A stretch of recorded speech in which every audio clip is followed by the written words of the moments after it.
And there are so many theories about this. We are bombarded with this. We see people talking about the Freemason order, the Illuminati, the international bankers, the Zionists, alien consciousness. Even some groups are coming up, satanic type groups, New Age type religions. All of these coming up, and what we find in most cases is that all of these groups are worshiping a force. If you go to the highest level of these groups, you see they are doing a type of worship. It is not to God. It is not the God of Moses or Jesus or Muhammad, peace be upon them. It is another force. And they are worshiping this force. They are seeking and taking strength out of this force. And nobody can say exactly what it is, but Muslims have the bottom line. And Allah has told us, قُلْ جَاءَ الْحَقُّ وَزَهَقَ الْبَاطِلِ إِنَّ الْبَاطِلَ كَانَ زَهُوقًا. The truth has come, and falsehood will vanish, because surely falsehood is a perishing, vanishing thing. The Prophet, peace be upon him, said, there would come in the end of time great liars, kadhabun, dajjalun, to the point where they are false Christs, claiming to be false prophets, would lead you astray. And they will come to you with a type of speech that you nor your parents have ever heard of before. Beware of them. Beware that they take you astray.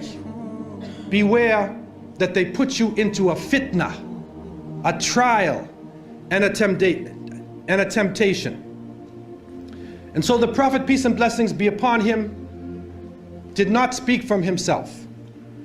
And we are witnessing today, with the advent of the new technology, that human beings have the ability to send information throughout the planet simultaneously. We have the ability to witness events here in Australia that could be happening in other parts of the world. In Europe, we could witness these events. But at the same time, we can be confused simultaneously. The whole world can be lied to at once. And they have the ability to twist around, to develop, to put together images and sounds, and to develop this story, which, although it is not true, appears to be true. And you know it's not true, but you watch it as though it is true, and it affects the way you think. And so, as the Prophet, peace be upon him, said, Sadaqa Rasulullah alayhi salatu wasalam, they will come to you with a type of speech that you nor your parents have ever heard of before. You have never heard this thing before. Sadaqa Rasulullah alayhi salatu wasalam. The masses of the people become helplessly preoccupied. Their lives are now bombarded with a series of cultural events. And these cultural events start to become the most important things in their lives. The World Cup, the Major League Series, the rugby, the cricket, the hockey, the tennis, whatever the sport may be, we see whole nations coming behind sports. And the national heroes become sporting people. Even in Saudi Arabia, even in our own Muslim countries, the national heroes are now the soccer players. Who kicks the little ball inside of a net? He becomes the hero of the nation when people are dying on the ground. But yet we become preoccupied with this. And it becomes a type of indoctrination happening to us. And with the use of powerful music playing on our emotions, with videos now being taken to the furthest extremes in the planet, people's thinking processes are changing. People are now in love with the superheroes, even confused about their own identity, trying to change themselves, change the color of their hair, change their eyes, change the way they dress, change the way they talk, on a global level. And then we see drug addiction reaching a point that humanity has never seen before. And after traveling to over 36 countries, looking at the Muslims and being with them, I have found that in all of the communities, that the young people are being confused with drugs. It is pouring into our countries.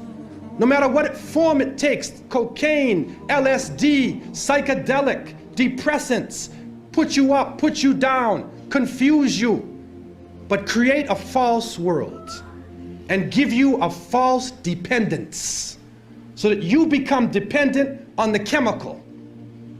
You forget about Allah. Your God becomes the pusher. Your God becomes the chemical. And so creating this dependency amongst the masses of the people. And then we see lethal social diseases being spread. And it is said that in Southern Africa, and Allah knows best what this really is, but they say that in some parts of Southern Africa, 1 out of every 4 people is HIV positive. Then we see the planet malfunctioning. We're supposed to be rising in technology. Our life is supposed to be getting better, but the very planet that is created in order to serve us is malfunctioning. The air is becoming polluted. The water is becoming polluted. The animals are dying. They are cutting down the rainforests. They are destroying forms of life. And now we are getting strange forms of cancer. Other diseases, other lumps and tumors and things popping up in our bodies that we have never seen before. And it is happening all over the planet. The world changes. Those who are connected to the electronic technology are put into a state of fear. And images are being placed in front of their eyes, as the images were before. And these images are connected to the geopolitical situation. Don't be fooled.